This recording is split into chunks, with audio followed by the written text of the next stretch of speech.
Hello and welcome back to Gosport Stories. This is a media-based podcast supported by Gosport Borough Council. This is Gosport Stories told by Gosport people.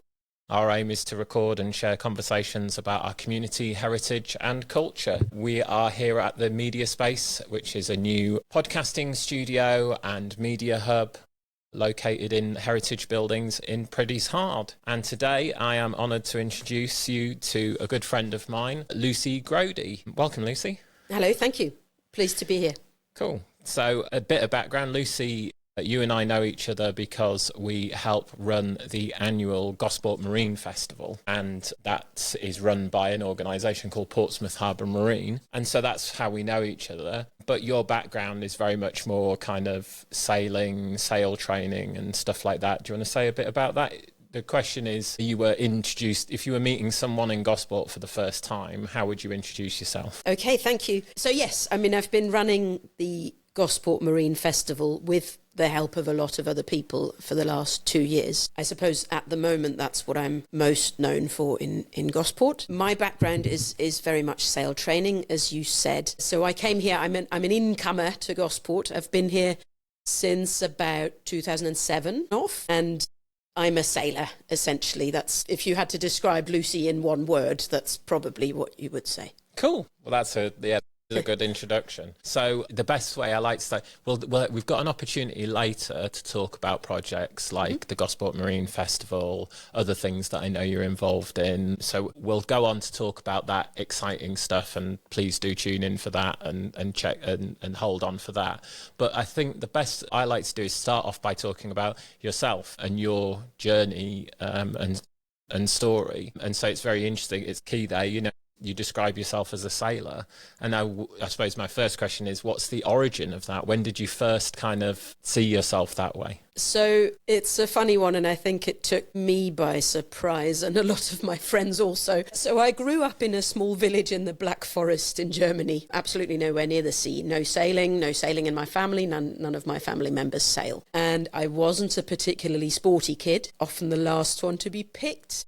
I hope you don't know what that's like, but there we are. I do, actually. It's funny you say that. I actually do. Yeah, so quite adventurous, but I read a lot of books. So I grew up in Germany, my dad's German, and I couldn't really speak any English until I was 8 or 9. And one of the ways I learned a lot of English was through reading. And my mum is a teacher, and she taught at a school for English as a foreign language, and they had a pretty good library there, and she brought books back, and one of the books she brought back was Swallows and Amazons. Now, I don't know if you know it, but it's an adventure story. There's kids involved. There's some very adventurous girls, and they sail, and I just completely loved it. And there's a series of about 12 books, and I sort of soaked them up like a sponge, and I thought this sailing sounds like a fun thing. So then in the holidays, so we always went down to Devon, where my mum's from, down in Sidmouth, every sort of summer holidays. And one of the years did a dinghy sailing course, because I must have expressed an interest in sailing and thought this sounds fun. So my parents arranged that. I was like 14 or something, and really enjoyed it.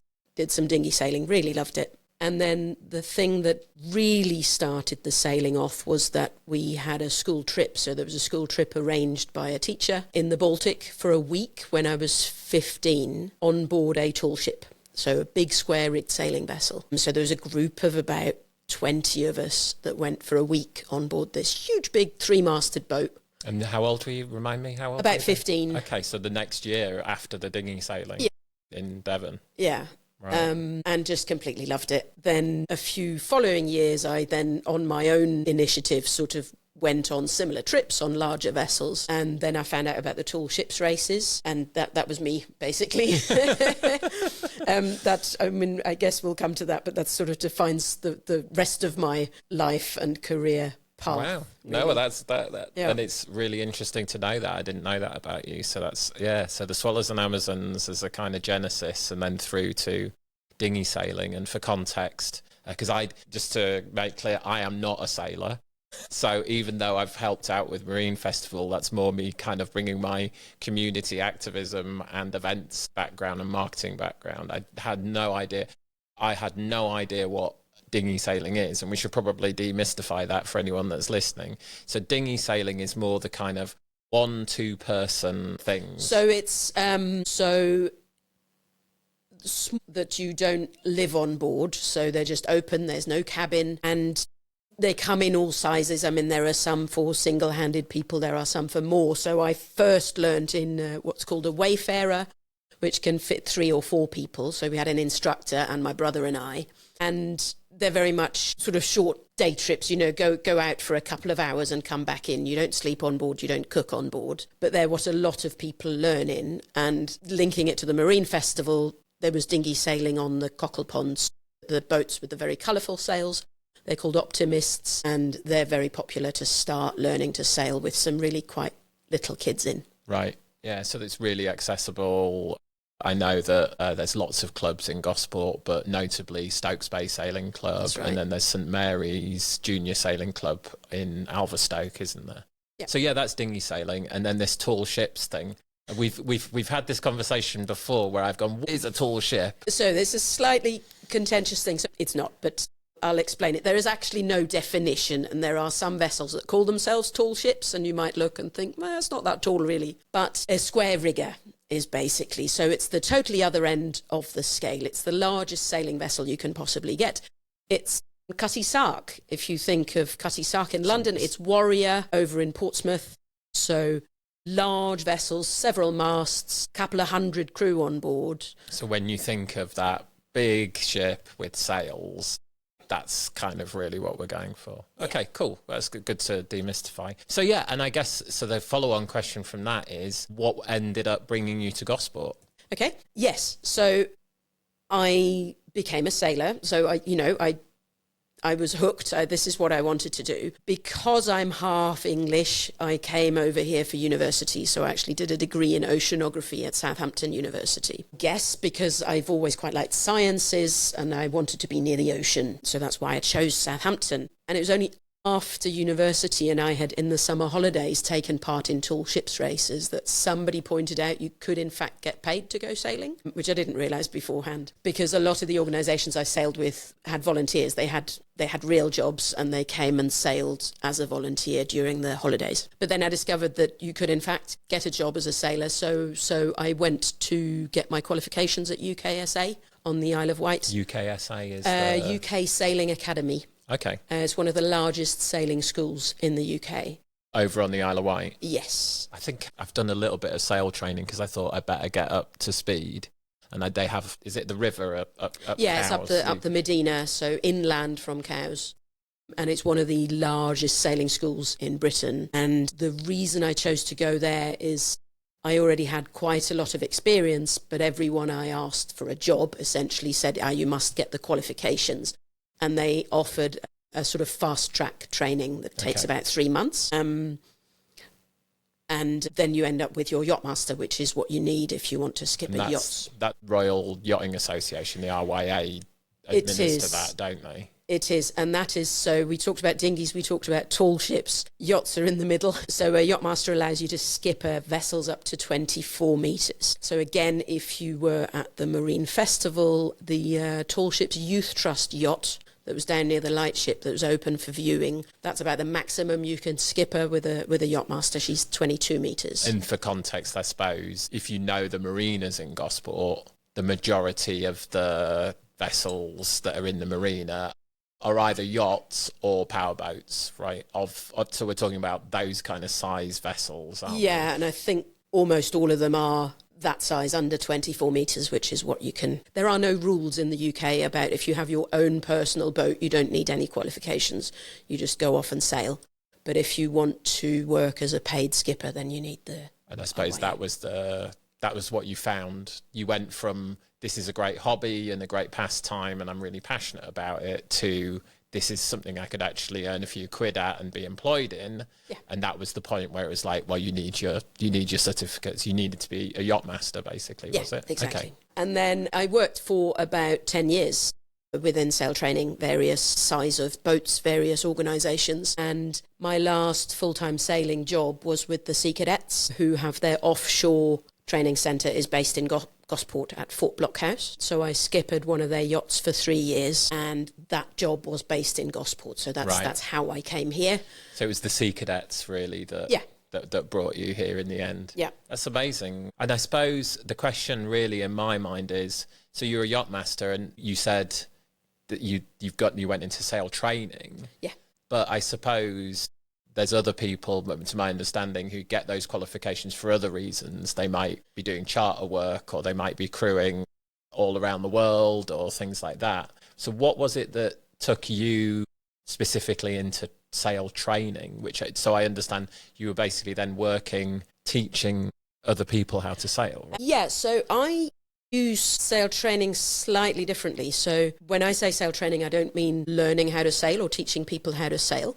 But there is a whole community around the world, actually, but including the UK, of organisations that use sailing on a large-ish vessel. Sometimes they're tall ships, sometimes they're large yachts, that use sailing on those vessels to teach people not how to sail, but teamwork, communication and leadership. So in the UK, there's about 30 separate charities that take young people out to sea. And so they are learning to sail, but it's not just learning to sail. It's not the aim of the exercise. Right. So they're learning how to sail. They're usually on board for 4 days to a week. But the aim is to learn life skills like communication, looking after yourself, because you might get cold and wet, looking after other people, respect for other people, because you're having to live on board with other people you've not met before, and communication, because that's really important on a sail training vessel. So yeah, you may learn a little bit how to sail, and that is, so a lot of before I went to UKSA, my experience was on board sail training vessels, so I learned a lot just by doing it. So you were that person. I was that person, yeah, which I'm, very proud of. It has shaped my entire life. So I am a huge big advocate of sail training for young people, and partly because I've gone through it. Now, I didn't come from a difficult or disadvantaged background. Yeah, we had a fairly nice, steady family life, fairly nice life. So a lot of sail training works with young people who don't get any opportunities. That wasn't me, but I still learnt an awful lot. And my people skills, I would say, my confidence, my respect and being able to see other people's viewpoint has probably come mostly through sail training and through sailing with people that I wouldn't meet normally, that have just been thrown onto the same boat. And you got to get on, and you suddenly discover, actually, we get on really well, even though you're from a completely different background, because we're both enjoying this sailing. So, yeah, it's people with very diverse backgrounds, different needs and skills, but they can work together as part of a crew and learn those skills. That's really, whether there was any particular person or organisation that really inspired you, or whether there was anything that really challenged you that kind of sums up that experience as that person going through the sail training experience. Yeah, I'm in two of those. So I mentioned earlier that, so my first experience was on a really large 3-masted square rigger. Then I discovered, just because we saw it advertised publicly somewhere, that tall ships races happen every year. And the rules of tall ships races is that 50% of the crew on each vessel have to be under 25.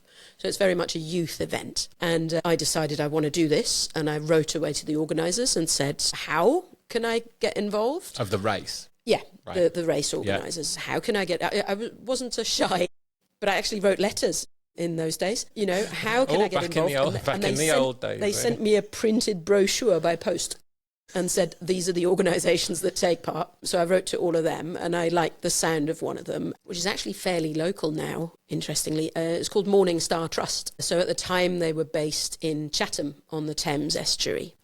And that's an old royal dock, isn't it? Is that right, Chatham? Yeah, it's. Yeah, it's and a museum similar to the ones we have in Portsmouth and Gosport. Yeah. Right? Yeah.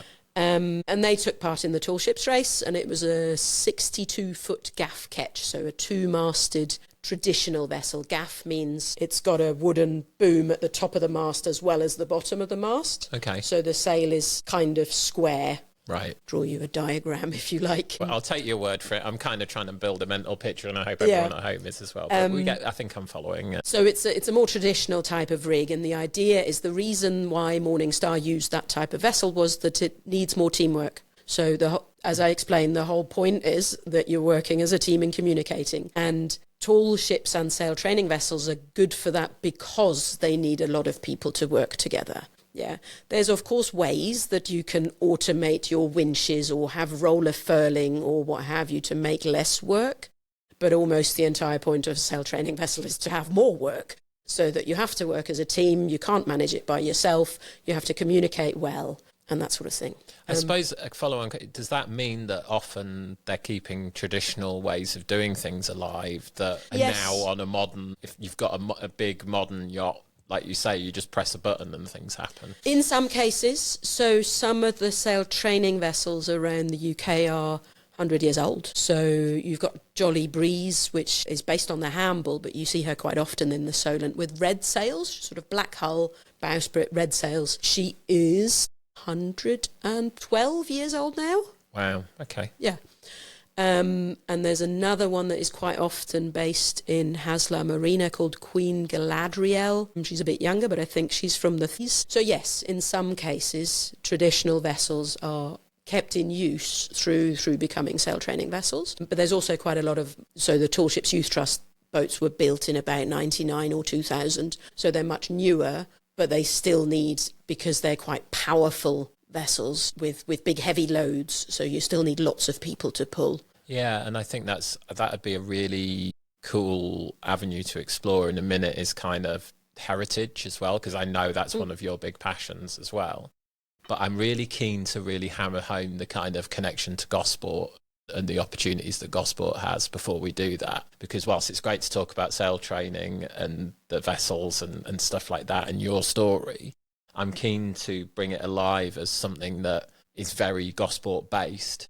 And I know there was an idea of, or a talk or something that was done recently in the past about Gosport being the cradle of UK sail training. And I wonder if you could talk about that a bit and to kind of bring that story alive. No, absolutely. I did give a talk at the Heritage Open Days a couple of years ago about the history of sail training and the connection with Gosport. It's a slight shame because at the moment there isn't that many organisations, or there's one based in Gosport. There's a couple based nearby in the Hamble, and there's Tall Ships Youth Trust over in Gunwharf Quays. But very much the history of sail training as a concept is linked to Gosport. So, for example, there's a few different stories as to how sail training developed as a concept. A lot of the organisations in the UK were formed sort of late 50s, early 60s.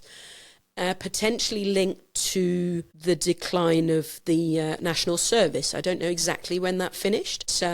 The post-war years as well, I suppose. So, some organisations saw there was a bit of a gap and there wasn't adventurous things for young people to do, initially young men, and taking them sailing on a large vessel is quite an adventurous thing, and that should be started. And there were several organisations that started almost around about the same time. So, for example, Tall Ships Youth Trust was called Sail Training Association. It's their 70th anniversary this year. The Ocean Youth Trust, it was based in Ocean Village now in Southampton. They were formed similar time, so late 50s, early 60s, something like that. And their first vessel was based in Gosport. It was on a mooring in Gosport. It was a boat called Duet, which is a beautiful Edwardian yawl. At some other point, I'll do the pub quiz guide to types of sailing vessel, because you can really get down rabbit holes and maybe we could do a bingo card. I think so, yeah.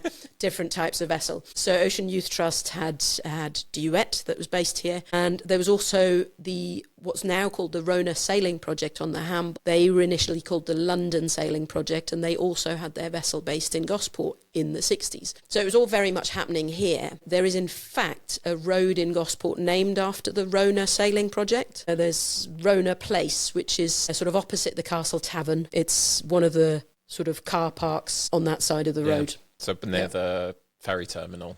Yeah. Yeah, I know the kind of area. Yeah. Really interesting. I wonder, I came across, and here where we're physically located and recording this in Priddy's Heart, we've got the museum, and there's the museum across the way, Night Hunters, which is an exhibition by the Coastal Forces Trust. And I remember seeing a thing there where they were talking about the origin of some of the qualifications you talk about, RYA stuff. being developed, being kind of inspired by some of the training that they were doing and stuff like that. And so that's a very Gosport story as well. Yeah. So I wonder if that was kind of that's one of the reasons why you had that, is you had and you've got specifically, whilst we think of the marinas, so you've got Gosport Marina, Haslar Marina. It took me a long time to kind of distinguish between the two and understand. There's a good photo I've got here in the studio that those watching is behind Lucy, and you can see, so it's either side of the ferry is a good way of describing it. But then you've also got what's now Hornet Services Sailing Club. But then also I think we have to understand the whole of Fort Blockhouse and what was HMS Dolphin. So you would have so many vessels based in Gosport and so many areas to store them as well. And that's certainly, when we talk about Gosport, we talk about how many miles of coastline we've got and how many berths we've got. So it is so inspiring. And to talk about that heritage as well. So maybe this is a good opportunity to talk about that heritage. So I suppose there's yacht builders in the past in Gosport as well. Yeah. The question I have for you is, at what point do you feel like, you mentioned the 100-year-old sailing ships? Yeah. And for Marine Festival, we have some of the historic fleet that's based over at Boathouse 4 come over. And my question for you is, like, at what point should a ship become a museum ship and be out of the water, or should it always continue going on? How do you feel about that? Potentially people will debate a lot about that subject, I guess. How do you feel about it? Well, I think boats are always better being used. Right. And all manner of problems come with them not being used. I'm not a naval architect, but I believe Victory is struggling because she's out of the water and her hull is not being supported as designed by the water. So therefore there's problems because there's more weight pushing down on the hull than she was designed for. Does that make sense? Right. Because she hasn't got the buoyancy of the water holding her up. We're very fortunate in the UK that the regulations for safety of vessels have allowed us to continue using traditional vessels for sail training. So, for example, Jolly Breeze that I mentioned is fully coded, which means it's a bit like an MOT for sailing vessels. So it means you've got all the right equipment. We've got life rafts, we've got enough buoyancy, we've got radios, we've got ways of calling for help. That's all a legal requirement if you want to take passengers to sea, or if your skipper is paid, for example. You're basically a commercial vessel. Probably critical for parents whose kids are going out sailing as well, right? They want to know that they're going to be kept safe. Very reassuring, yeah. But other countries, when the regulators looked at the requirements and the rules, have not been so kind as the UK regulators, the MCA, Maritime and Coast Guard Agency. So in Germany about 10 years ago, the traditional sector was very concerned because new rules were being proposed that would not have allowed traditional vessels, because there's certain things like guardrails. Yeah, these days we require 60 centimetre high guardrails on coded vessels. That's a legal requirement. Some traditional vessels might say, well, it doesn't look very pretty to have wires around the edge. I just want my low little wooden footrail. So that, to be fair, Jolly Breeze has got guardrails, and that has been put in, and it doesn't actually look too intrusive. I know some of the, I'll come back to that in a second, some of the traditional racing yachts don't like it. But the other thing is, for example, modern build vessels need to have a certain number of structural features, like the cabins has to be a certain size or your bunks have to be a certain size. But they've allowed grandfather rights, so existing vessels who are already commercially certified don't have to suddenly upgrade to the new requirements. Yeah, and that has allowed us. That seems very logical. So, and that's the kind of thing it feels like in a, say, parallel thing of like motor vehicles. If you've got a classic car, you're not suddenly going to have to throw it away or work out how to put an electric engine. Or put an electric engine in it these days, you know, as long as you can still get hold of the petrol, I suppose, and stuff like that. So I understand that. So that's what's allowed people to continue going on with these heritage vessels. Yeah, so, I mean, going back slightly to your question, sorry, I went off in a technical it's slant there. I think if boats can be used, then that's brilliant. At some point, I suppose it might be better for them to become a museum vessel. In a lot of cases, I would say that's a financial decision. There was a few years ago, somebody wanted to build a replica of the Cutty Sark, for example, and sail her. We didn't sort of officially campaign, but my feeling was I'd rather money goes towards boats that are already sailing, that need the funding in order to take young people to sea, rather than putting it all in a really expensive new project that would then need ongoing maintenance to keep it going. So yeah, sometimes it's probably the wise decision to turn them into a museum vessel. And it's not my expertise, but there's National Historic ships who support those vessels and give advice on how to restore it and how to keep it. Yeah. Well, thank you for... I understand you're not an expert, but it's really interesting to kind of examine that question and that insight that you were saying about Victory versus Warrior, which kind of, she's a museum ship, but she's in the water. So it's kind of very different. And I always think it's interesting. And if you can keep things, I often think if things are working and functioning, they've got that is their life in a way. I think we've got the Hovercraft Museum in the borough of Gosport as well, which is very personal to me. I literally live across the road from it. And I think one of the disappointing things people often find is these are on the most point decommissioned things. They don't run. Their engines in most cases have been removed or used for spares or things like that. And that can be disappointing for people, I think. We used these hovercrafts when I was a kid. When we were travelling to England every summer holiday, we always came on the hovercraft. Oh, wonderful. Well, that's in fact, it's quite funny that it's now a museum piece. Well, that's another Gosport story that I will, if trustees of the Hovercraft Museum, I need to get in contact with you and get you in to tell that story, because that is another really Gosport and Solent based story where you've got that the trials unit there in Lee on the Solent, which, yes, we can have a whole debate about whether Lee is Gosport or not, but it's currently in the borough, so I'm going to include it. But yes, so really interesting points there, and I really it's clear to me that this is your passion, this has been your life. And so kind of to go back to your story there, we talked about you coming to Gosport, the Sea Cadets being based at Fort Blockhouse, and you skippering a vessel there. And I suppose the question is, was that kind of really... I've got a question here that, like, what was your first real job? But I suppose the real question is, how did that mature through time, or how did you find that, particularly being in Gosport? Like, what was it like? Yeah, debatable what a real job is. But, so I said earlier, I sailed for about 10 years on lots of different types of vessels, not all with young people sort of sail training, but some also the more traditional teaching sailing, and also sort of adult adventure holidays. So that's a distinction. So I'm just going to pull that out. That's a distinction that you made. Sail training is a very defined word for you, which is that kind of thing of the younger people doing that collaborative stuff, whereas teaching sailing is more that kind of RYA, like a driving test. Correct. Kind of thing. It's never going to be won, that battle, but it was. I'll go to my real job that I got. Yeah, sure. And I had skippered for the Sea Cadets for about 3 years, I think I said.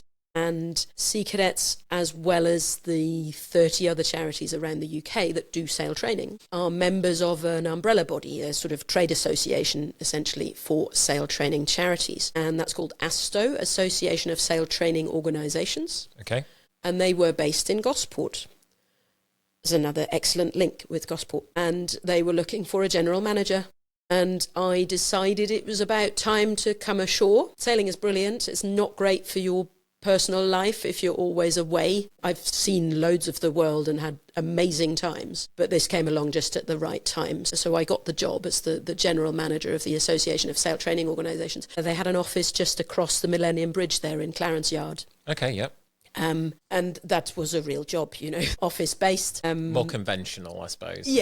Office-based, working with the community I love, which is sail training. The job was very much about running the community and making sure boats talk to each other, and all the different organisations share their experiences, learn from each other. And that's what I really enjoyed. I'm proud that, when I left, I know organisations now talk to each other much, much more than they did beforehand. They all used to do their own thing and sort of think, oh, we've invented this sail training thing. Well, no, you haven't. There's 29 other organisations doing the same thing. And now they all realise they're part of a community. They're part of a community, yeah, and I'm very proud to have sort of fostered that community feeling amongst the different organisations. Well done. Well, thank you. You know, if that was your task and you feel like you achieved it. Yeah. What do you think the real challenge is? There were like big challenges with that?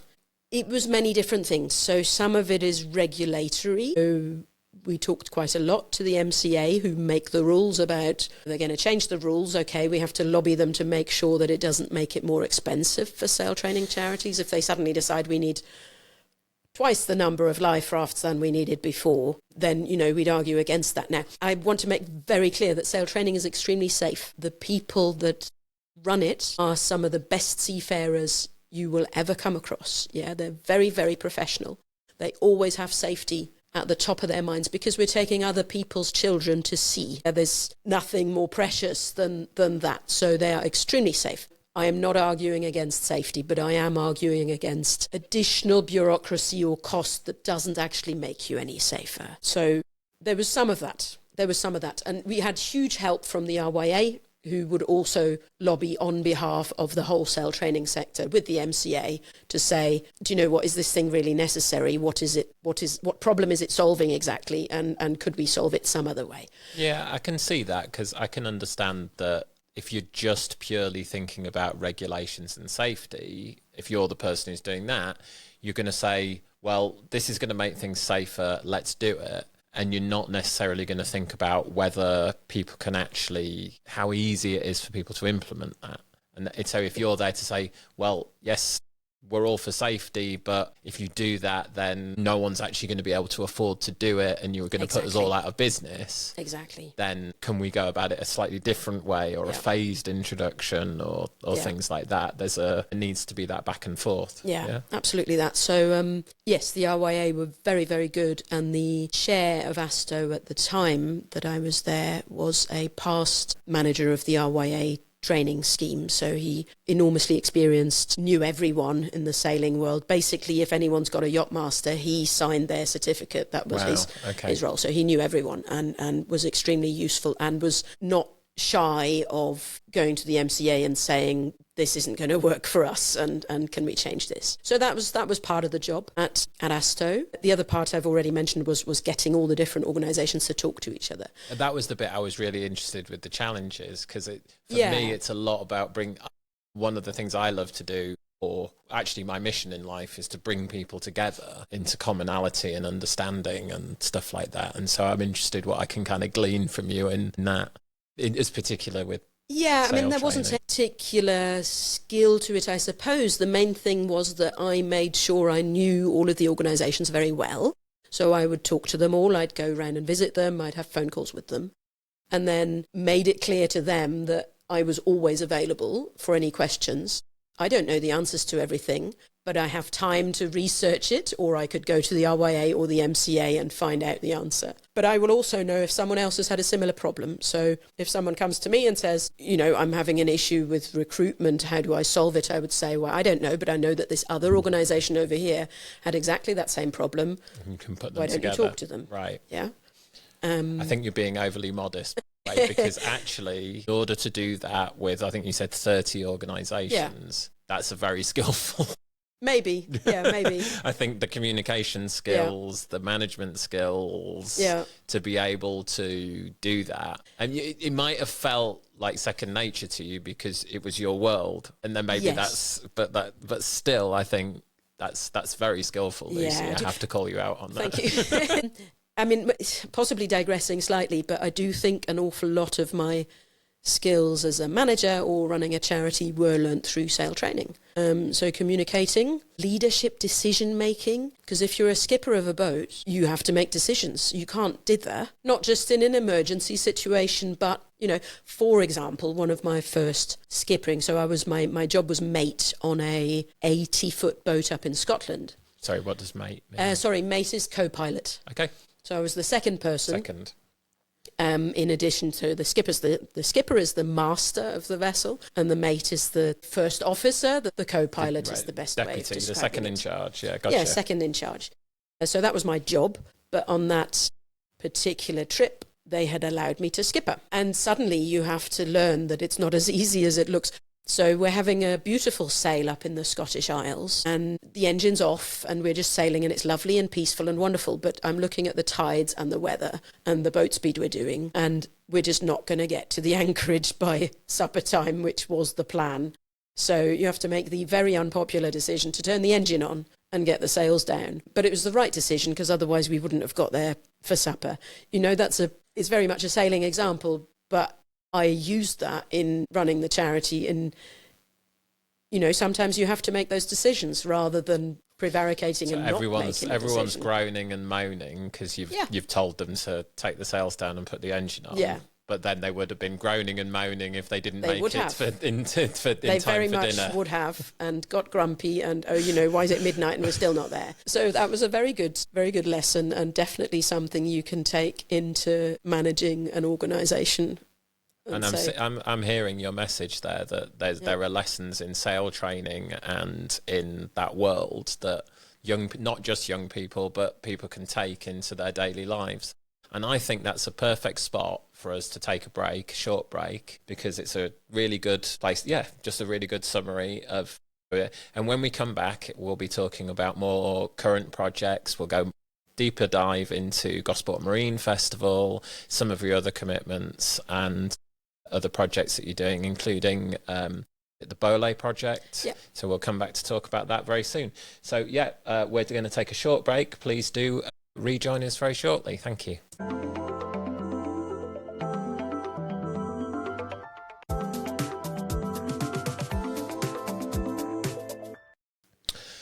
Hi everyone. So we're back with part 2 with Lucy. In the first part, we talked a lot about your past, your passions, sail training, lots of details about boats. And so in this second part, we're going to talk about very much more more recent times, your current projects and priorities. Anywhere you want to start? Yeah, I can start with the Gosport Marine Festival. Cool. Which I like always one I want to start with. Which has just finished a couple of weeks ago.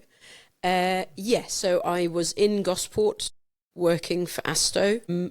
I was actually at the first meeting, I think, which was convened by various people in Gosport, including the MP, Caroline Dinage, wanting to put Gosport back on the map from a maritime point of view. So I spoke a lot about the history of various sail training organisations were based here. We didn't even go into Camper and Nicholson's yacht builders, who built some of the most beautiful yachts in the world, were built in Gosport. And that's that's kind of where the Gosport Marina is now. It's where Gosport Marina is. Yeah, there's Endeavour Quay, so behind the Castle Tavern. Yeah. There's a boatyard there, and that is where the J-class yachts were built. So they were America's Cup racing yachts at the time. You know, when I was saying earlier, people didn't like guard wires. That's them. So very. I did think of Shamrock's visit a year before last. Exactly. I could understand if you've got this amazing, beautiful vessel sticking extra things on it. You might not like that. So there was a meeting to try and do more for the maritime sector in Gosport. And, we are surrounded, as you pointed out, by the nice aerial photograph. We're surrounded by water. And the feeling is that people that live here don't probably get to enjoy it as much as they should do. And various different maritime organisations were called together for a meeting and said, what can we do about it, and how can we, encourage more people living in Gosport to make use of the water. And so for context, this is about, 10, 15 years ago? Yeah, I don't know exactly when, but about that. Yeah. And somebody came up with the idea of having a festival. And said they used to do something in Poole called Poole Afloat, apparently, which was a... Poole Afloat, yeah? Yes. Not a floating poo. Poole, the town near Bournemouth. Okay. Yeah. Sorry. That's okay. Inner child coming out there for a minute. And that was a sort of community water sports day, and why didn't we try something like that in Gosport? So we did, and I think at the time, Abby Thompson got involved in running it. And the first one was actually at Clarence Yard Marina, and I skippered a vessel for it. Okay. It was called Go Water Sport, which I think was my idea. I quite liked it, but it didn't really catch on. So it's quite nice that the Gosport Activity Centre now go with Go Sport. Yeah. Exactly. It lends itself so nicely. It always makes me cringe, but that's just my No, taste. I love it. But So that was the first one. And as I say, I was back then, I volunteered skippered for a small organisation that did day trips during the festival. And that reminds me, actually, one thing we forgot to mention in part one that I was letting you talk was there's Clipper International of the round the world yacht race is based at Clarence Yard as well. So you mentioned Clarence Yard, that reminded me. No, absolutely. They're someone I would love to get involved in the Marine Festival. I have asked a couple of times, but no luck so far. So maybe a target for next year. I suppose they're very busy. Yeah, it's very busy. Yeah, they are. They do have a fleet here. So one fleet is currently in China or somewhere halfway around the world, but they do have several vessels here. So let's try that for next year to try and get them to. Yeah, I agree, because I think in context, sorry, I've diverted us That's from fine. it, but it is important, this is something that is putting Gosport on the map, as you say. And it's certainly, I know people in Gosport town who say run Airbnbs, or if you run into people in Gosport High Street sometimes, and you can tell they're not from round here, they'll go, I'm training or I'm involved in Clipper. And so certainly it's something that is based in Gosport. And there's also in Clarence Yard, there's Boatability. Nick, is it Kincaid or Kincart's training, powerboat training school there. And I know from doing my own powerboat training there that people come from all over the country to come there. And one of the things is people often, it's like, if you look at these organisations, they're not in Gosport, they're on Portsmouth Harbour, is what happens. Yeah. And I really, someone who's very passionate about Gosport, I'd like to do something about that. But anyway, back to your Genesis story of you were suggesting we should rename it Gosport Harbour, which I'm in favour of. Yeah, no, I haven't managed to do that yet. Yeah, let's campaign for it. That was inspired by Trump's The Gulf of America. So yeah, I've now that idea is now out there. But in a more positive light. If light, anyone loves it, we might start a campaign to rename Portsmouth Harbour Gosport Harbour during the festival. So absolutely. I mean, the other idea that is now out there, because you're mentioning Clipper, was that Gosport should really host the start and the finish of the Clipper. It's been done in different towns. I think it's at Gun Wharf at the moment. That's possibly one for the council and how much funding is required and all that jazz. But wouldn't it be cool? Yeah. It's a good point. I mean, I'm really pleased it's in Gun Wharf Quays, so at least it's in Gosport Harbour, but it's not in Liverpool or London this year, which is good for us. Oh, okay, so it has been previously. Yeah, okay. I literally stood on Millennium Pier and watched them go out, so it definitely felt like a local win on that one. Yeah. But anyway, I interrupted you with the kind of the genesis and the progress of Marine Festival. So running forward, so it then happened every 2 years. It moved down to Haslar Marina. Great support from the council, great support from lots of different local organisations. You ran it for a couple of years. I'm not sure you knew what you were letting yourself in for. I think if I had, I probably wouldn't have done it. Yeah. And then it was just time for someone else to run it. And at the time in my career, I found I had time and I found I had the appetite. Whereas before I thought, it's quite a big thing. Can I really... I'm sure lots of people know what it's like. You think, you sort of doubt yourself and think, can I really run this thing that's really quite a big thing? And I got to the point and thought, yeah, actually I can. Very proud of it. And I've run it for 2 years. I am now going to hand it over to someone else because it's a lot of hard work. But that's not to say, I'll still be involved in the organisation in some manner and we'll still have good ideas and might come back in future. Yeah, I think that's really when you talk about kind of the idea of resiliency and stuff like that, and almost that seems to me the story of Gosport Marine Festival and many other successful organisations is over time people come and go. You mentioned Abby, who there's no doubt, the festival wouldn't be what it is without that amazing early work by her.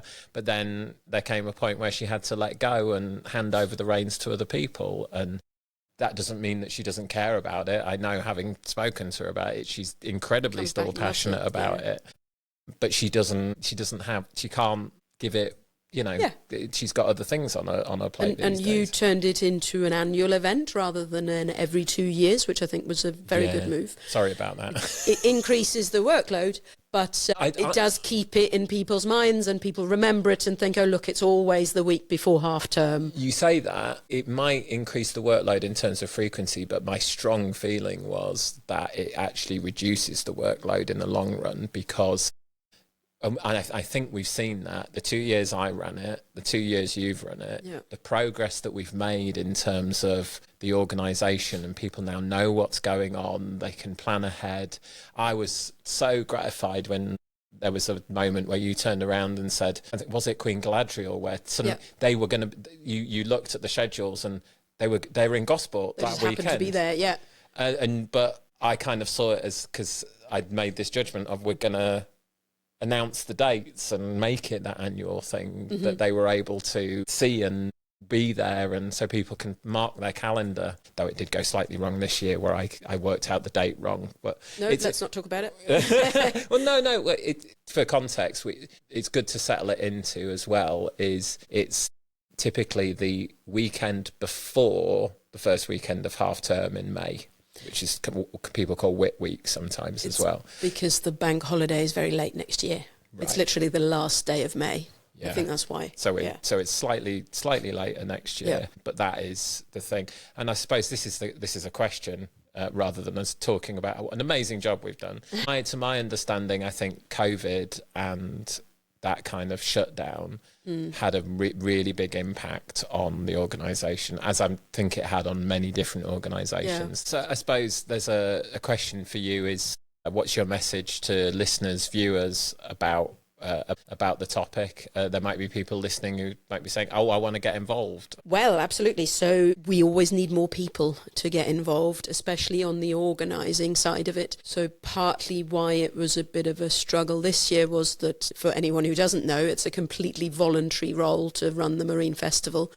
I do have a day job, or rather several, that I'll talk about in a minute. So it was quite difficult to juggle that all. And if we had had a few more volunteers, especially willing to take charge of certain sections of the event, that would really help. So as an example, I recruited some brilliant volunteers to help at the registration tent, and did that through Facebook advertising and emailing all the local yacht clubs and anything to do with any maritime related stuff, and saying, why don't you let your volunteers know that we need people? And we got a good number. We got about 20 people who were very happy to look after the registration tent for the day. But then, because I'd recruited them, I felt it was also my role to look after them. So I was up early that day making coffee and filling about 8 different flasks full of coffee and tea. Bless you. Which, people don't see that in the background. As to whether it got drunk, I don't know that either. But I felt it was important to show our volunteers a bit of love and welfare. So did that. And then we made sure, together with other people in the organising committee, we made sure they were fed as well. So we had vouchers. Then we had to go around and give them the vouchers and explain how the vouchers work. Now, I did most of that, but that is a sort of thing you can compartmentalise and package up and say, that's your role, and give it to someone who's good with people. And that would make the life of the chair or chief organizer a lot easier. So that's the shout out. And before we do that shout out as well, for new people to get involved, I think it's important we probably take a moment to thank those people who are already involved and supporting, particularly those key partner organisations. Sorry if you don't mind me jumping in and going for it. But I can immediately think of Gosport Activity Centre, who run their round the year water sports centre down on Alverstoke Creek in Broderick Hall, in off Clay Hall Road. Haslam Marina for the pontoons and stuff like that, and allowing us to use the pontoons and have visiting vessels. Andrew Simpson, who brings some sailing ships. The Andrew Simpson Foundation, amazing work. Montserrat Events and the Shanty Festival and the market and some of the staging as well, isn't it? And the music there. And then there's other in organisations. Who am I forgetting? So there's all the water sports organisations. So Gosport, you've mentioned some of the local dinghy sailing clubs, so Stokes Bay Sailing Club and St Mary's Junior Sailing Club. There's all the open ships. Do you want me to go through them? I think probably we'll leave it there. We'll leave it there. There's open ships. There's other ships doing trips. Because what I want to say is, even if we haven't mentioned you by name and thanked you, that of course your contribution is always valued and thanked, because I think we've both fallen foul of that in our tenure, where people are going, "Where's my thank you?" And you're like, "Oh, it's an extremely grateful thank you." Yes, but really that was an introduction to saying we always need new people, and always. So if this is my shout out. If you've been inspired by Lucy's dedication to the cause and want to get involved, do please. Depends on when you're listening to this, but to be honest, it's always a good time to get involved. As we're recording this, it's the perfect time, because we've just finished Gosport Marine Festival 2026, and we're looking forward to Gosport Marine Festival 2027. It's not a massive time commitment. There are committee meetings, but you don't have to attend those committee meetings. You can come and chat and come up with ideas and stuff like that. But yeah, have I summed it up there nicely, do you think? How should people get in touch, though? How should people get in touch? So we've got a Facebook page, which is just Gosport Marine Festival, or if you like typing it in, I think it's facebook.com/GosmarFest. Does that sound right? I think it's Gosport Marine Fest. Gosport Marine Fest. Anyway, look it up. Google it. I'll just put it in the search bar. It'll come up. Or the email is chair@gosportmarinefestival.co.uk. Yeah. Cool. So get in touch if you're interested. That wraps up Gosport Marine Festival with a bit of a bow, I think. But you mentioned before day jobs. Shall we go on to the many day jobs? When is there time for that? So yes, no, I neglected it slightly when in the couple of weeks before the festival, but here we are back to full-time day jobs. So I spoke about Asto earlier. I stayed at Asto for 12 years and absolutely loved it, and did lots of, organised events, lots of regattas where the different sail training vessels can come together, lots of conferences where the different organisations can talk to each other. We did some research during that time into the benefits of sail training that I'm really proud about, and that is still. But then it was, like most jobs, it was sort of time to move on. I was less excited by the prospect of organising another regatta. Ironic that, because then I organised the Marine Festival, but there we are. So it was just time to move on. I worked for a little while with a tall ship, another sail training organisation, but that wasn't a very good fit for me. And then I was looking, and I didn't quite know what to do with myself. And part of me thought, I've got all these transferable skills that should work to work with other charities, and my interest is very much working with young people, and applied for lots of different things, but struggled to find something. So in the end, I'm back in the world of sail training. So I find myself as a bit of a consultant for sail training organisations now. So I'm working for two different organisations at the moment. One is the Beaulay Trust, which took part in the Marine Festival, based in Gosport, and the other is Ocean Youth Trust, which is based in Southampton. So for Beaulay Trust, I do about 2.5 days a week for them. So they are a sail training vessel. They take young people, and they also, which is unusual in the sail training world, they work a lot with military veterans. It's just a sort of happy accident of the trustees involved in Beaulay. Most of them are ex-army or ex-military, and the contacts they have are military. And we offer day sails predominantly for people, and it's the sail training model again. So communication, teamwork, but also quite a lot of well-being. So simply being out on the water on a wooden vessel in particular has a different feel than a modern fiberglass yacht. Interesting. So quite a lot of the work is with military veterans who suffer with mental health concerns, or they have been injured and they're in recovery. So we work quite closely with a lot of other charities. You reminded me, shout out to the Disabled Sailors Association and Wet Wheels as well, who support the festival. They're doing good work there, but back to Beaulay. Yeah, absolutely. Yeah, that's fine. So that's quite a lot of the work Beaulay does. And then the other work they do is with young people. So they take kids from local schools out, again, for day sails, to do that teamwork, communication, general life skills. Actually doing something you didn't think you could do is actually enormously powerful. You think, I can't do that. Steering, I don't know how to steer, but tough, it's your turn, I'm not steering. Get on with it. Get on with it. And then suddenly they don't want to relinquish it anymore because they're having great fun steering. And you do actually see the difference even after a day, that they suddenly look you in the eye a bit more, they stand up taller, they're proud of what they've achieved, yeah, whereas at the start of the day they might sort of mutter a bit and look down at the ground. So even in a day you can see the difference that sail training can make.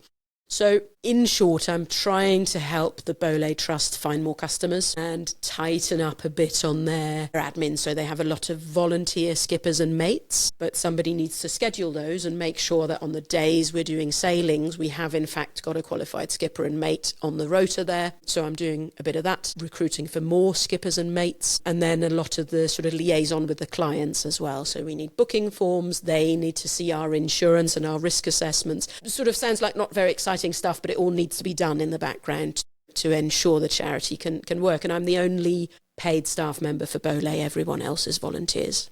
Okay. Where is the vessel again? In Haslar Marina. Okay, yeah. Yeah, so they are, if you ever eat at the Creek restaurant and look out the window, there she is. She's moored exactly in front of the restaurant. And is she the one that when I've seen her sail, she's quite distinctive? Very much so. So she's got, in the place of where other vessels would have shrouds, which are the wires that hold your mast up, they've got wooden shrouds. Oh, that's right, yeah. And she was built in the Far East or something? She was built in Singapore by a Royal Navy officer who was stationed out there. I don't know exactly where the design came from, but it was inspired by traditional vessels over in Singapore and Malaysia. So it looks like she has 4 masts, but basically they're the bits holding the mast up. So she's very distinctive, yes. And, that's what makes it fun. You try to get out of the way of other traffic, but then they follow you around because they want to have a look. So it can be a little bit awkward being so distinctive. So do you skipper as well then? I skipper as well, right, yeah. It's not part of my job technically. You're just one of the volunteer skippers. I'm one of the volunteers, and I'm the backup. So if we cannot find a skipper for the day, then I'll do it. And it's good fun. Cool. So that, I was so pleased when I found that role, because it's in Gosport, which is a place I love. It's sail training, which I love. It's a new challenge for me. So one of the reasons I left Asto was I had been advising sail training organisations for a long time, and I actually wanted to get back to actually just doing it and running an organisation. So it suits me perfectly. Brilliant. Is there any message you want to people whilst you've got this opportunity about Beaulay? I guess. So Beaulay is available. She's here in Haslar Marina. We do day sails. We do charge, but quite often we help you with the fundraising for that. So if money don't let the money get in the way. Don't let the money get in the way. So if you think you have a group, and it doesn't have to be military, that's just what we happen to be doing at the moment, but we've definitely got capacity for any young people, groups of young people. We're doing some work with Motivate this summer. Groups of young people, groups of adults, any organisation in Gosport that wants to come sailing. Or we recently had a birthday party where the young lad had sailed on Beaulay with a school group last year and loved it so much that he asked his parents to do it as a birthday party. That's awesome. How old? 8. Okay. Yeah. And how big a group are we talking about? 8 people maximum. Okay, right. Yeah. So 8 people maximum. We provide a skipper and a mate who are qualified. You don't need to know anything about sailing. Ideally, you're happy to get stuck in and pull on ropes and do some steering, but even if you don't fancy that, you don't have to. What we might do if a group just wants to sit and enjoy, we might get an extra person on board to pull on the ropes and stuff. So it's all flexible. The timings are flexible. We normally like to do, a sort of 9 to 4. Bring your own lunch. That's just much easier from a sort of dietary requirement point of view. We've got a kettle on board. We'll bring biscuits and tea and coffee. Depending on the weather, we can go out into the Solent, or the brilliant thing about Gosport Harbour is that even if it's... Our harbour, yeah. Even if it's, not very nice weather, there's plenty of room inside the harbour where it's sheltered, and you can go up towards... towards the top of the harbour, off Hardway. Plenty of room to sail around on Beaulay up there. Yeah, no, that's certainly where I've done most of my sailing, I have to be honest. rather than going out the big scary harbour mouth. Okay, so that's wonderful. And so people can... Boleh is spelt Boleh, isn't it? Correct. So if people wanted to find more, they could Google Boleh. The website is bolehproject.com. Okay. Yeah. Okay, great. so that's plug done for day job number 1. How about day job number 2? Day job number 1. So day job number 2 is for another sail training organisation, Ocean Youth Trust. They run a beautiful vessel called Prolific. She does sometimes come into Haslar Marina. I've been on board, yeah. Her home berth is Ocean Village in Southampton. They do the other end of sail training, so they do week-long voyages, mostly, again, with young people. So school groups, youth groups. Most of the time they work in collaboration with an existing charity. So, for example, young carers who support kids who find they have to help look after a sibling or a parent, and it's a bit of a respite for them.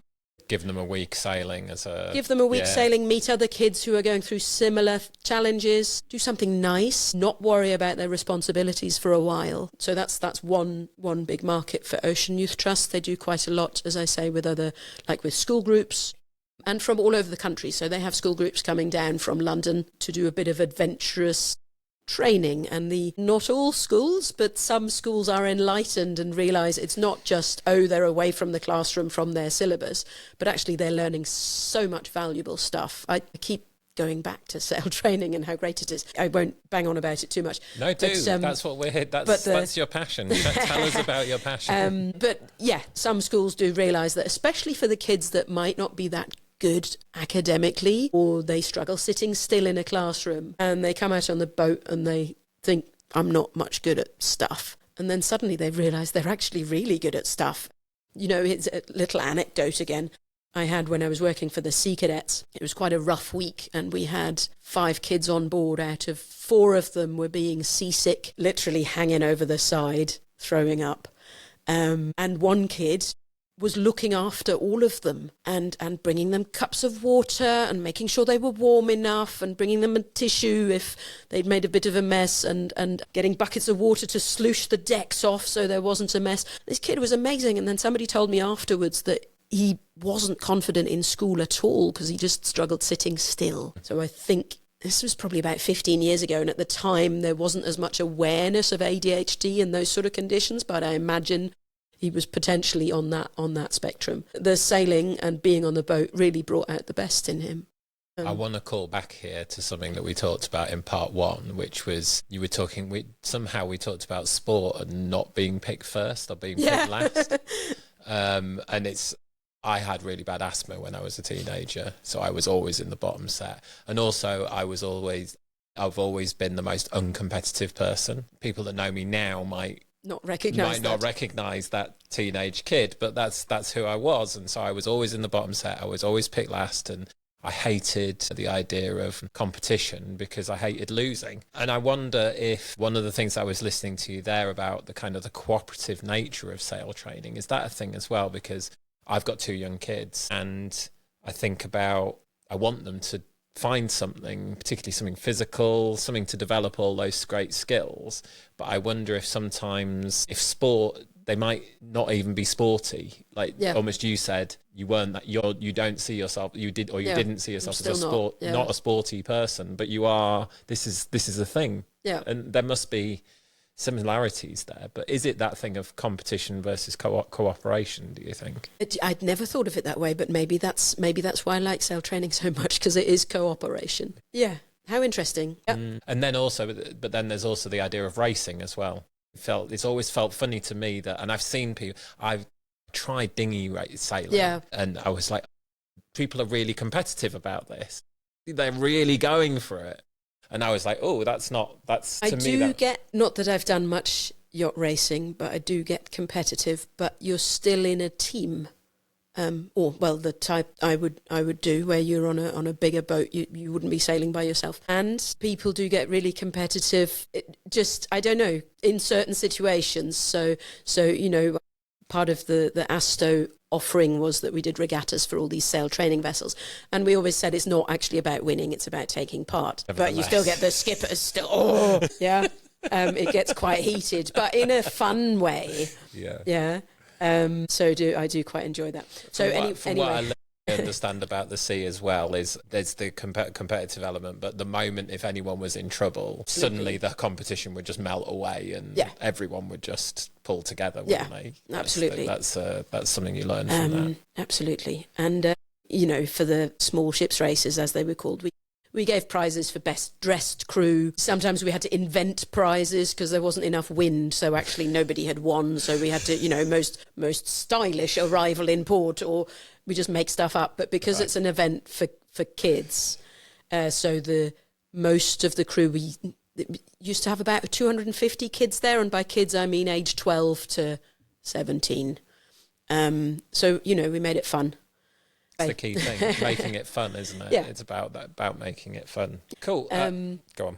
I was going to say, because I was talking about Ocean Youth Trust. Yes. Is that okay? Yeah. Go back to, we both digressed.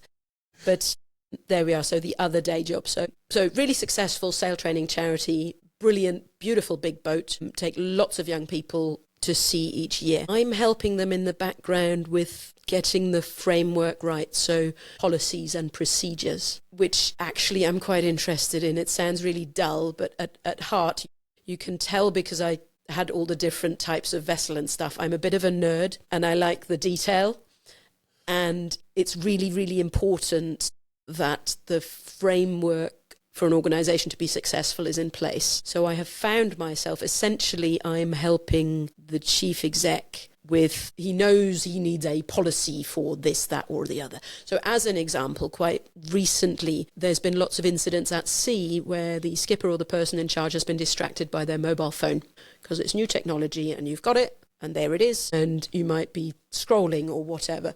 So they asked me to write a policy on how do we use mobile phones, and we can't ban them completely because that's how we communicate back with base. So it's that sort of thing. So I've been writing policies for them and I weirdly quite enjoy it. And you can probably tell from the way I'm talking, I like to just get to the point and say it as it is. I'm not going to leverage any synergies, which I don't even know what it means.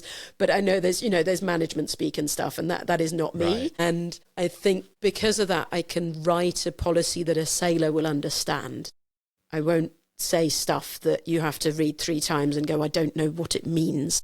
And I'm afraid I've seen policies like that. And there's no need for them to be like that. They've got to be written so you can actually understand what it is. They're going to be effective. Yeah, and if people are going to follow them. Right. Yeah, so that's what I'm doing for Ocean Youth Trust. And I mean, they have got lots of stuff in place already, which is really good, and that's sort of grown over years and years of operating, but it's got slightly bigger and bigger. So the sort of longer term project is to thin it down again a little bit and make sure it's useful for the crew. So is there a message about Ocean Youth Trust? Firstly, on behalf of them. Yes. But secondly, on behalf of you and the work that you're doing, is there anything like, would you like to be doing more of that work for other similar organisations, or is that too much like what you were doing at ASTO? No, I would like to do more of that work. Yeah, definitely for sail training organisations, because I do think it's really important to have that framework to allow them to go and do the fun stuff and the responsible stuff, looking after other people's children. And I'm not into more paperwork, but I do think having the right paperwork that sets out, here's what we're going to do, here's how we're going to do it, is really important, especially in a sector where you get so many volunteers. So we have a lot of skippers and mates who have proper jobs, day jobs, and they come sailing because they enjoy it and they enjoy giving back and working with young people.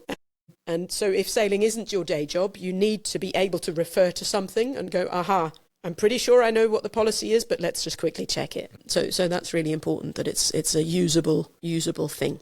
So yeah, it is, now that I find myself supporting sail training organisations on that, it's something I would be interested in talking to other organisations about. So I suppose there's a shout out there, if you are a sail training organisation and you want the help, you want someone who I can testify to is a straight talker, who isn't going to waffle and make the right decision, as you said about the lobbying on behalf of ASTO and stuff. It's about what is needed, what might be seen as a good idea or whatever. And people should reach out, I suppose, and Well, you seem very busy at the moment. I'm quite busy at the moment, but yeah. That might not always be that way. Was there Sail Training International you wanted to mention as well? Yeah, so that's is another Gosport connection. So Sail Training International is the organisation that runs the tall ships races. So there are international tall ships races that run every summer, sometimes in UK ports, but they vary where they go.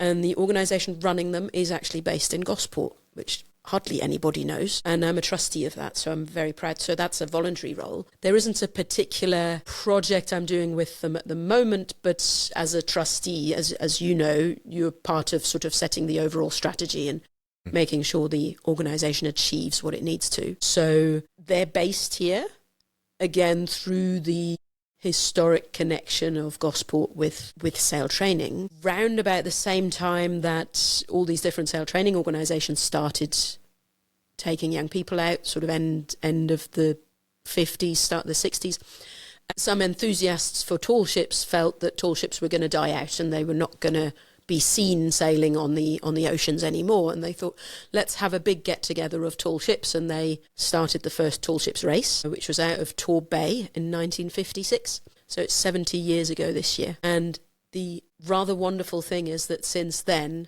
tall ships have not died out. They've built more and more and more of them. I don't know exactly how many there currently are, but many countries have a square-rigged sail training vessel that they use for either their navy training or their merchant navy training or youth training. And if anyone gets the chance, I'm hoping that they might come back to Portsmouth. So the last time the tall ships races were in Portsmouth was in 2002. It's either 2 or 5.